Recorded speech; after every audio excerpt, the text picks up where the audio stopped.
The fading seems to have slowed down. The Requiem spell should have taken effect, but for some reason, it hasn't stopped it completely. Did we cast a spell wrong or something? Maybe our... Perhaps she has more than one name. More than one name? Are you saying... Back when I was scavenging spoiled food with the stray dogs in the Undercity, people called me York the Flea. After I won the Queen's favor, I gave myself a new name to serve at court. Eventually, people forgot about York in favor of Strange. But after I passed away, Percy remembered my old name and carved York on my tombstone. One of the few kind acts he committed in his life, if I'm honest. Mr. Strange. There's no need to be sad. For a ghost, death is just one of countless bad memories. It's not worth mourning. My point is, if someone called me York now, it might take me a second to realize it was me they were talking to. So Amy could have been Ms. Glove's name when she was a child. Once she got older and became a court musician, she must have started going by a different name. Exactly. A different name. That reminds me, you said that, apart from Amy, every adult and child at the orphanage lost their life in the fire. Is that right? If that's true, then who was that old man I saw speaking with Amy in the middle of the flames? It sure is puzzling. Miss Nikki, perhaps you should talk to Percy. Her Majesty had him deal with the aftermath of the fire on her behalf. Even if Miss Glove's memories were erased, I'm certain he would remember all the details of his assignment. He's always been very dedicated to tasks Her Majesty gives him.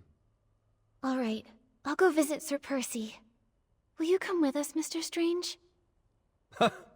You wouldn't want to be there for our reunion, my dear. I think it's best if I stay behind and keep an eye on our unconscious companion. That makes sense. Sometimes you two act like allies, and others, you're like sworn enemies. It's hard to figure you two out. Perhaps we're both. After all, death is the most peculiar peacemaker. I think you ought to pay a visit to Percy, Miss Nikki. Hopefully his memory hasn't faded with time, and he can give you the answers you're looking for.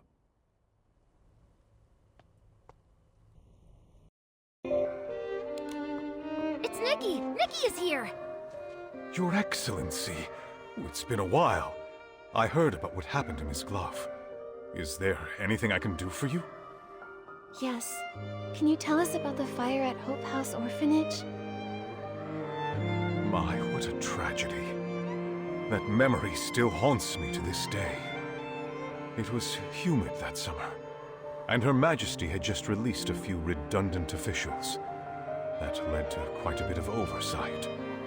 They say it was a recipe for disaster. Did you say it was humid? How could a fire of that scale break out with all that moisture in the air? You are sharp. After days of thorough investigation, they revealed the fire was no accident. Quite the opposite. It was arson.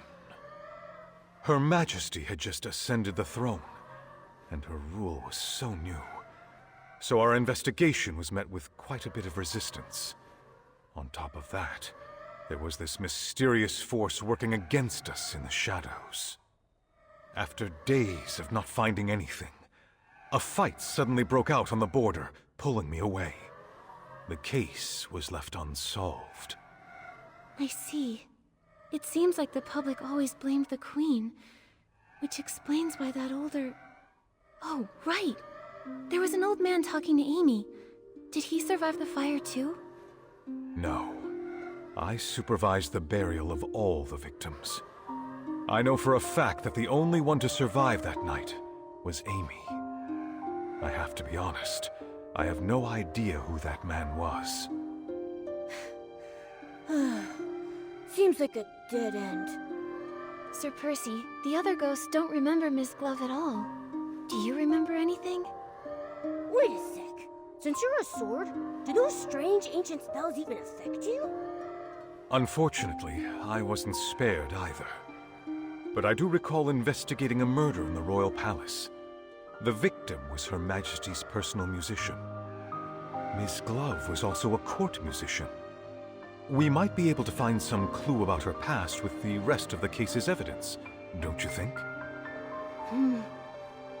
I just hope that poor musician wasn't Miss Glove. Shouldn't the Queen's residence be the safest place to be? I had no idea such a heavily guarded fortress could be so dangerous. For those in the royal palace, Her Majesty's ideal future would come at the expense of the prosperous life they enjoy today. So, that's why they hated the Queen? I believe they were motivated by a fear of change. The fear that a strong, ambitious woman in power might take everything from them. And they knew she would. So they resorted to slander, false accusations, and even countless assassinations. I don't know how to respond.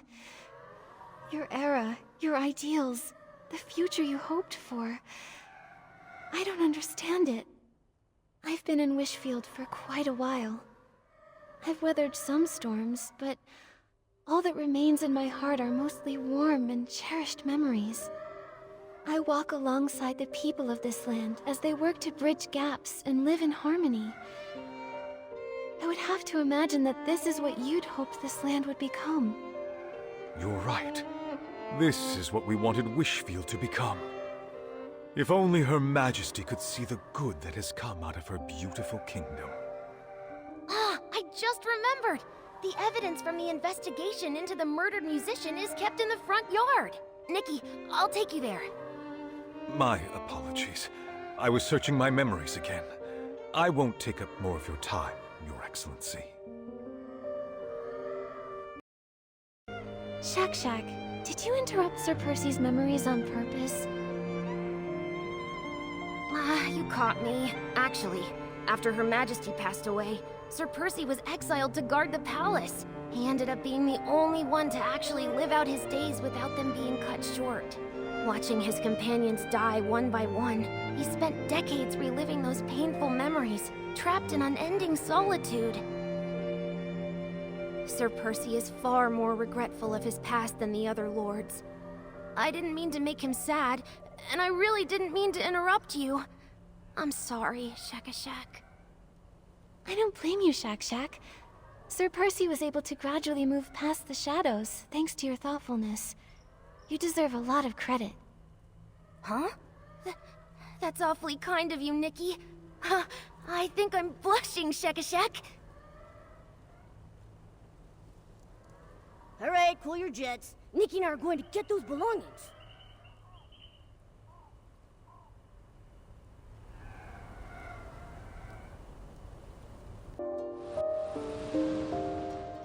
You've been doing very well lately.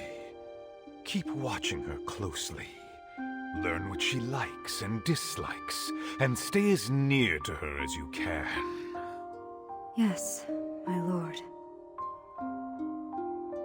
I heard you've been getting along with one of her favorite musicians. Is that right? My lord, Cleo. Cleo has nothing to do with it.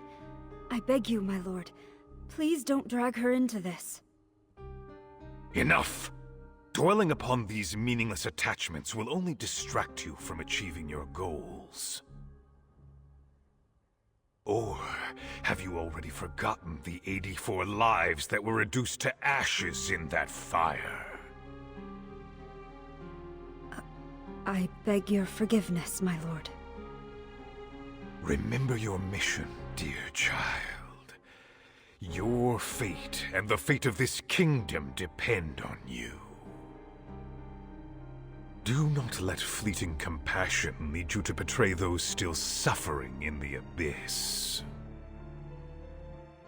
Yes, my lord. Your instrument is tuned. Cleo! Duke Price? What are you doing here? What are you doing to Floya? Oh, she really seems to trust you. It's too bad that trust ends here. What do you mean? Are you working together? My child, fate is teaching you a valuable lesson. Only the dead keep secret. No, what are you... Save me! Floya! No. It sounds like Cleo was probably the victim. That means Ms. Glove must be Floya. But then, there's the murderer, Price. How are they connected? What's happening?